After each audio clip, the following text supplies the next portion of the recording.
इयम् आकाशवाणी सम्प्रति वार्ताः श्रूयन्ताम् प्रवाचिका निधिः तिवारी।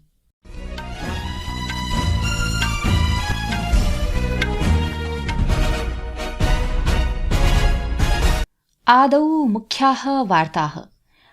प्रधानमन्त्री नरेन्द्र मोदी तेलंगाना राज्ये 270 परियोजनाः राष्ट्राय समर्पितवान्।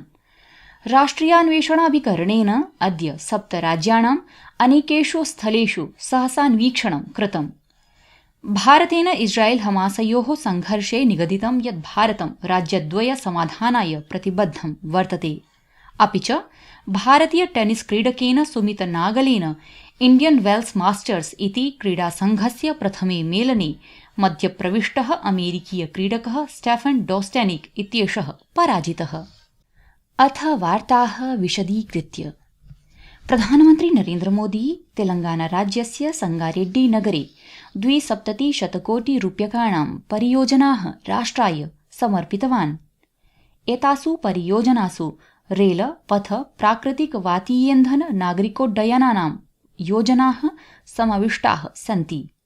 अत्रावसरे एकां जनसभां सम्बोधयन् प्रधानमन्त्री समुदीरितवान् यत् अद्य अस्मिन् राज्ये तस्य द्वितीयं दिनम् अस्ति। केन्द्रप्रशासनं तेलंगानायाः विकासे सहायतायै नैरन्तर्येण कार्यं समाचरति। तेनोक्तं यत् असौ राज्यविकासात् राष्ट्रविकासे इत्यस्मिन् मन्त्रे विश्वसिति।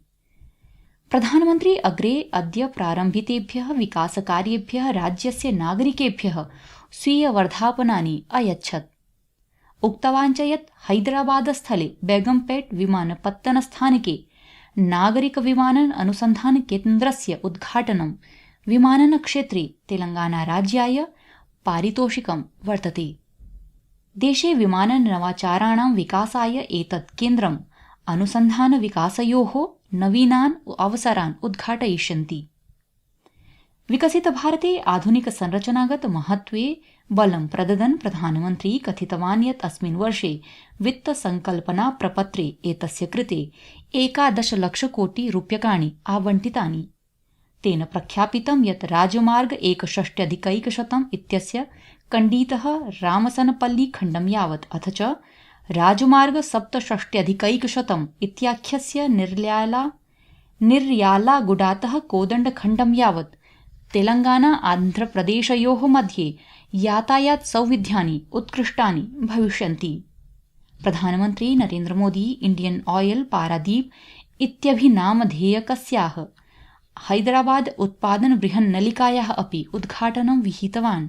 अत्रावसरे तेलंगानायाः राज्यपालः डॉक्टर तमिलसाई सौन्दरराजनः केन्द्रीयमन्त्री जी किशन रेड्डी च उपस्थितौ आस्ताम्। राष्ट्रियान्वेषणाभिकरणेन अद्य 7 राज्याणाम् अनेकेषु स्थलेषु सहसान्वीक्षणं विहितम्। कर्णाटकस्य बेंगलुरु कारागृहे लश्करे तैयबा इत्यस्य आतंकी समूहस्य एकेन आतंकवादिना तत्रस्थस्य बन्धकान् कठोरतया अटलपन्थी समाविष्टं तत्सम्बद्धे एकस्मिन् प्रकरणे एतत् सहसान्वीक्षणं जातम्। अन्वेषणाभिकरणेन जनवरी मासे एतस्मिन् प्रकरणे 8 जनेभ्यः आरोपपत्राणि प्रस्तुतानि। आरोपीषु केरलस्य कन्नूरस्य टी नसीरः अपि समाविष्टो वर्तते, यः 13,200 बेंगलुरुनगरस्य केन्द्रीयकारागृहे आजीवनकारावासस्य दण्डे अस्ति।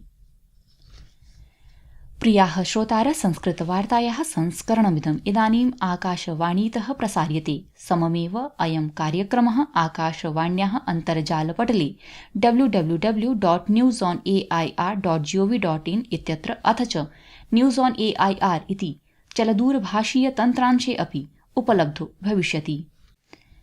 अद्य प्रधानमन्त्रिणा नरेन्द्र मोदिना भगवतः बुद्धस्य आदर्शानां प्रशंसा कृता। यतोहि थाईलैण्ड देशे लक्षाधिकाः भक्ताः फरवरी मासस्य 23 दिनाङ्कतः अस्य मासस्य 3 दिनाङ्कं यावत् बैंकॉक नगरे भगवद्बुद्धस्य तस्य च शिष्याणां पवित्रावशेषाणाम् अर्चनां कृतवन्तः। एकस्मिन् सामाजिकान्तर्जालीयसन्देशे श्रीमोदिना प्रसन्नता अभिव्यक्ता यत् भक्ताः आध्यात्मिकरूपेण समृद्धाः अनुभूताः। पूर्व कांग्रेस दलस्य सांसदः राजेश कुमार मिश्रः अद्य भाजपेति दले समाविष्टः। नवदिल्ल्याः दलमुख्यालये भाजपादलस्य महासचिवः अरुणसिंहः, दलस्य नेता रविशंकरप्रसादः, अनिलबलूनिः चेत्यादयः उपस्थितौ एव स दले समाविष्टो जातः। उत्तराखण्ड राज्यस्य कुमाऊं जनपदात् पञ्जाबदेशस्य अमृतसरपर्यन्तं नूतना रेल सेवा अद्य आरब्धा अस्ति। सप्ताहे एकवारम् एतत् रेलयानं प्रचलति।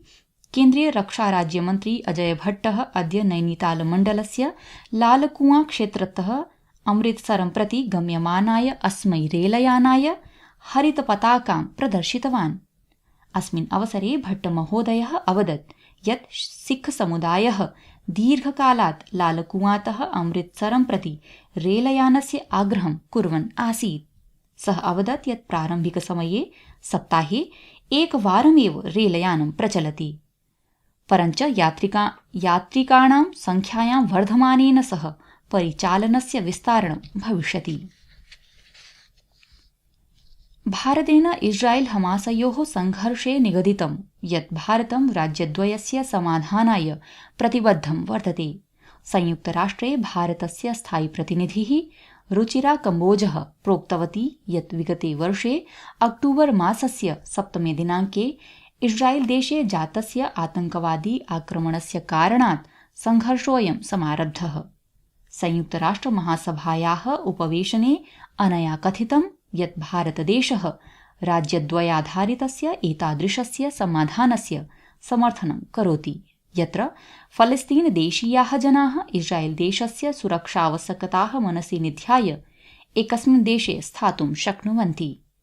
सुश्री कम्बोजः अग्रे कथितवती यत् जाते संघर्षे भारतस्य स्थितिः सम्प्रति स्पष्टा वर्तते। अनया समुदीरितं यत् राज्यद्वय समाधानेन स्थायी शान्ति वार्तार्थम् अनुकूल पर्यावरणदिशि कार्यकरणाय आग्रहम् अपि कृतवती। डेनमार्क देशस्य संसदः अध्यक्षः सोरेन गिड्डे इत्यस्य नेतृत्वे अद्य डेनमार्क देशस्य संसदीय प्रतिनिधिमण्डलेन उपराष्ट्रपतिनिवासस्थाने उपराष्ट्रपतिनः राज्यसभायाः अध्यक्षस्य च जगदीप धनखडस्य साक्षात्कारं कृतम्। भारत डेनमार्क देशयोः राजनीतिकसम्बन्धस्य 75 वर्षाणि पूर्त्यवसरे आयोज्यमाणाः एताः चर्चाः संसदीय आदानप्रदानं सुदृढं कर्तुं, सांस्कृतिकसहकार्यं वर्धयितुं, द्वयोः देशयोः मध्ये प्रतिजनसम्बन्धं सुदृढीकर्तुं च केन्द्रीकृताः आसन्। उपराष्ट्रपतिः जगदीप धनखडः गुरुवासरे चण्डीगढस्य भ्रमणं करिष्यति। एकदिवसीय यात्रायां श्री धनखडः पञ्जाब विश्वविद्यालयस्य 71तमे वार्षिक दीक्षान्त समारोहे मुख्यातिथिः भविष्यति। अद्य पेरिस नगरे आरप्स्यमाणे 24,200 फ्रेंच ओपन बैडमिंटन प्रतियोगितायां वारद्वयम् ओलम्पिक पदक विजेत्री पीवी सिन्धुं समेत्य 11 क्रीडकाः भारतस्य प्रतिनिधित्वं करिष्यन्ति। आयोजने अस्मिन् महिलानाम् एकल क्रीडायाः उद्घाटनक्रमे पीवी सिन्धुः कनाडादेशस्य मिशेल ली इत्येतां सम्मुखी करिष्यति।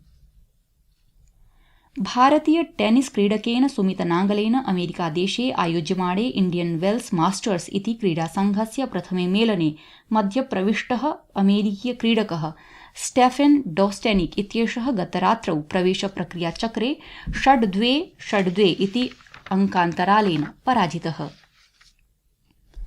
असमराज्ये आगामि लोकसभा निर्वाचनात् पूर्वं निर्वाचनायोगस्य एकं दलं सज्जतासमीक्षायै अद्य गुवाहाटीनगरं प्राप्तवत्।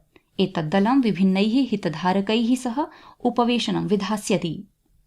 गुवाहाट्याः आधिकारिकसूत्रानुसारि निर्वाचनायोगस्य दलमिदं मुख्यनैर्वाचनिक अधिकारिणा सह उपवेशनं विधास्यति, अथ च अद्य सायं प्रमुख अधिकारिभिः सार्धमपि चर्चां करिष्यति इति वार्ताः।